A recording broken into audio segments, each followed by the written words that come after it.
그게 이제 많은 사람들이 오해 중에 하나예요. 이렇게 지식이 많으면 아니면 상대방 집단이 지적으로 조금 더 떨어지기 때문에 저런 식의 이제 과잉 또는 이제 잘못된 믿음이 형성된다 이런 식의 신념이 있는데 그게 아닙니다.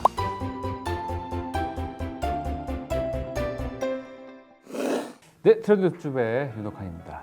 감독님 혹시 그 확증 편향이라는 말 들어보신 적 있으시죠? 최근에 듣기만 했고요. 정확한 뜻은 확증 편향의 시대 뭐 이런 기사만 엄청 났잖아요. 확증 편향과 민주주의 위기, 확증 편향 그리고 소음, 확증 편향적 신념에 대하여 뭐 이래가지고 사람들이 한번 딱 꽂히면 그 정보만 본다는 거예요.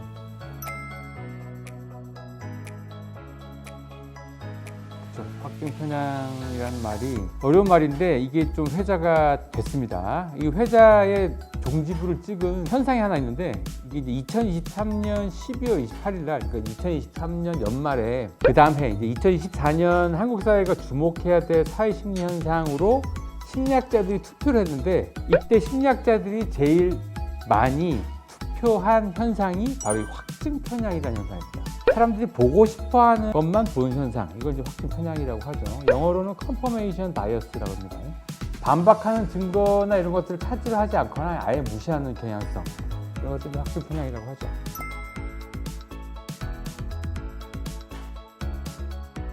그렇죠. 그 영향이 이제 최근에 2024년 계엄 12월 3일 이제 계엄이 터졌잖아요.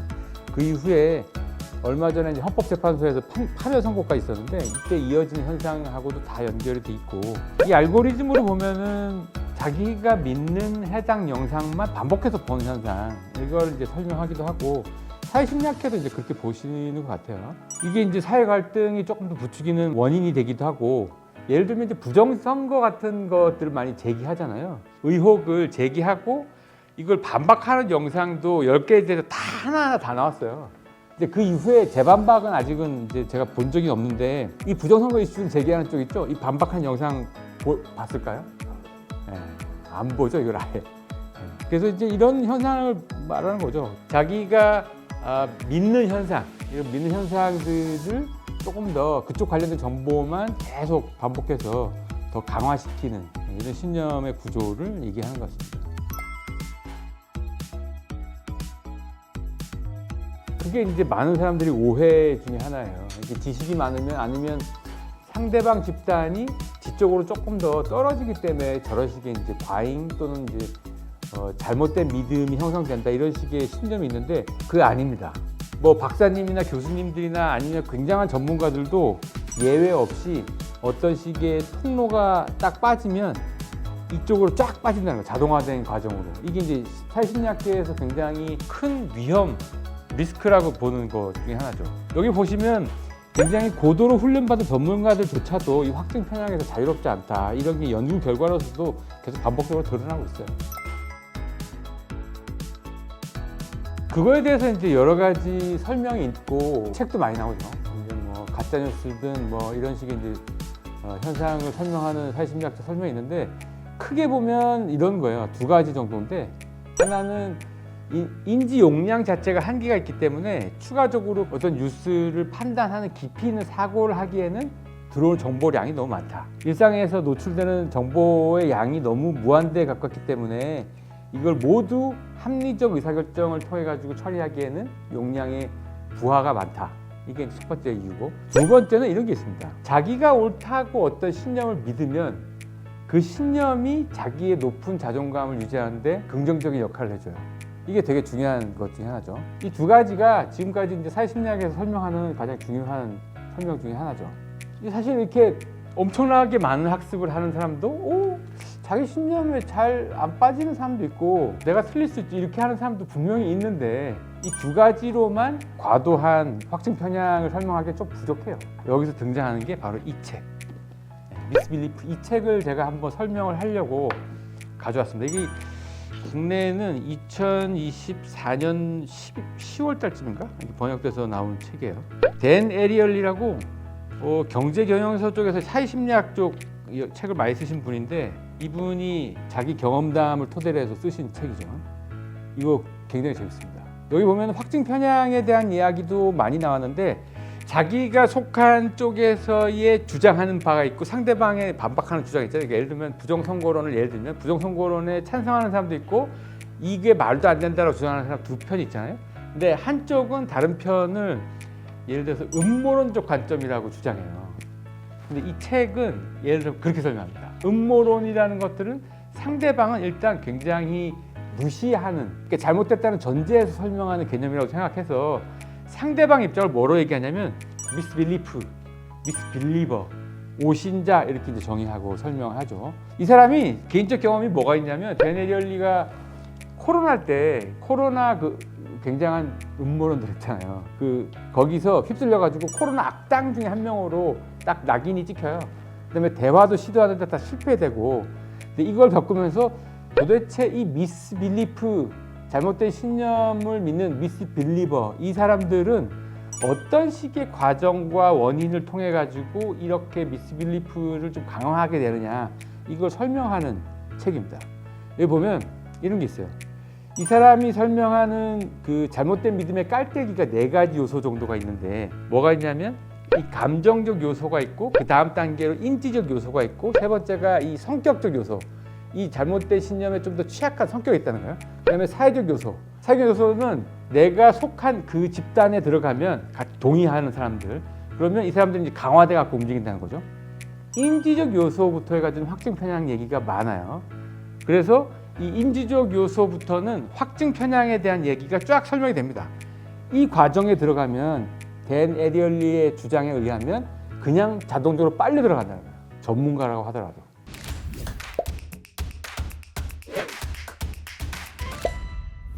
이 책의 핵심은 초반에 있습니다.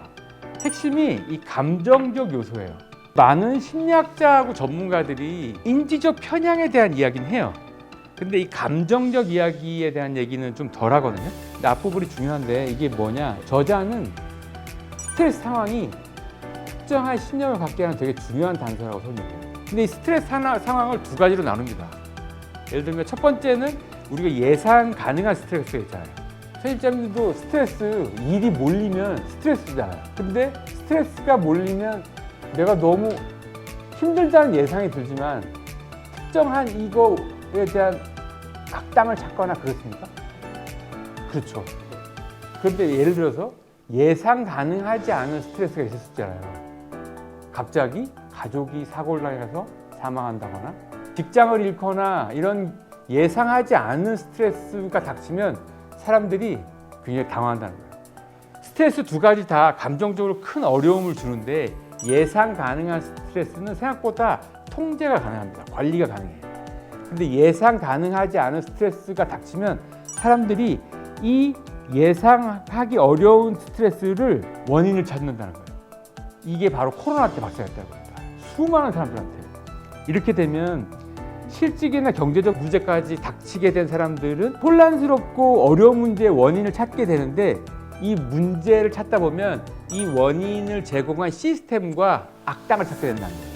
이렇게 되면 가장 눈에 잘 띄는 사람들이 유명한 뭐 셀럽 연구자 아니면 유명한 지식인, 정치인 이런 사람들을 찾게 되고 그 사람들에 관련된 다양한 가짜 뉴스 있잖아요. 맥락을 떼갖고 이렇게 편집한 정보, 이 사람이 이거였구나 하는 순간 사람들은 그 원인을 이해하고 안도감을 갖습니다. 일시적으로. 그래서 정보 깔때기가 쫙 이후부터는 들어간다는 거예요. 인지 편향 그 관련된 정보를 좀 더 갖게 되고 성격적으로 취약한 사람들은 그 속에서 빠져나가지 못하고 더 강화되고 그 사람들의 모임들이 그런 믿음들을 더 강조하게 되고 지속 가능하게 하고 이런 식의 구조가 된다는 것들을 댄 에리얼리라는 작가가 실험적으로 제시하죠. 그렇죠. 이것도 되게 중요한 결론 중에 하나인데 예를 들면 그렇습니다. 앞에서 스트레스 상황이 되게 중요한데 특히 예측이 불가능한 스트레스, 코로나 같은 이런 스트레스가 생기면 많은 사람들이 자기의 경제적 상황이나 이런 것들과 연결되면서 사람들은 급격하게 이 스트레스에 대한 원인을 찾듯 나가는 과정에서 인지적 편향에 들어갈 수 있다고 얘기했는데 그런데 지금 감독님 얘기하신 대로 스트레스를 잘 견디는 사람이 있어요. 자, 근데 왜 그러냐? 일단 스트레스가 많을 때 이거를 잘 헤쳐나가는 사람들의 특징이 있어요. 내 주변에 이거를 나눌 수 있는 사람이 있는 거예요. 의지할 사람이 있거나 이 소통할 사람이 있거나 그 커뮤니티 공동체가 있는 사람들은 이 부정적 감정에서 악당을 찾지 않습니다. 상황을 이해해요. 그리고 이 상황을 헤쳐나갈 방법에 대해서 사람들 공유하죠. 이것도 설명을 하고 있는데 기가 막힙니다. 여기. 지금 많은 사람들이 화나 분노가 나왔을 때 이 원인을 찾는 과정에서 그래서 고립되어 있는 상황이면 대단히 위험하다는 거예요. 이 원인을 찾아나가는 과정은 사람들이 인지적으로 자동화된 과정이기 때문에 여기 쓴 댄 에리얼리가 작년 10월 달에 책을 우리나라에 국내냈죠. 3월 달에 우리나라 인터뷰를 한 적이 있어요. 이런 얘기해요. 너 누군 편이냐 이 질문 하지 말라는 거예요. 음모론에 빠진 사람들을 무시하기보다는 이해하려고 노력해야 된다. 이 단서를 주고 가셨어요. 작년 12월 3일 날 계엄 사태 이후에 정치적 상황이 급속도로 극단적인 갈등 상황으로 지금 진행되고 있죠. 아마 대통령 선거일이 지금 발표됐기 때문에 그 이후에 좀 더 극단으로 양극단의 이제 그 정치적인 갈등이 더 될지 모르겠어요. 이때 이 책 꼭 한번 읽어봐야 돼요.